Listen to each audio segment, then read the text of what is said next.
আলাইকুম। নোকিয়া 105 আজকে একটি মডেল আসে। এই মডেলের সমস্যা হলো বাটনগুলো কাজ করে না। দেখেন সবগুলো বাটন আমি টিপ দিলাম কিন্তু কোনো বাটন কাজ করে না।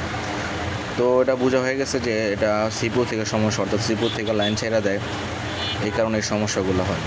তো মেন যে সিপিইউ যে মেন আইসিটা, এই আইসিটা আলহামদুলিল্লাহ এখন খুলে সুন্দরভাবে রিবল করে তারপরে আর কি বসাবো। তো যখন সিপিইউটা খোলার পরে দেখি অনেকগুলো লাইন আসার খাওয়ার কারণে নষ্ট আছে।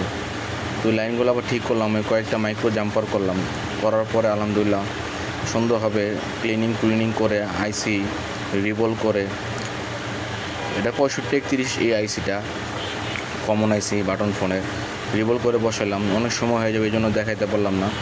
রিবল করে বসানোর পর এখন চেক করার পালা। তো চেক করার জন্য মোবাইলটা চালু করলাম, আলহামদুলিল্লাহ সুন্দরভাবে মোবাইলটা চালু হয়েছে। যে আইসিটা কাজ করলাম এটা একটা মোবাইলের মেন আইসি, আলহামদুলিল্লাহ সুন্দরভাবে কাজ করছে। আপনারা দেখতেছেন প্রত্যেকটা বাটন সুন্দরভাবে কাজ করতেছে।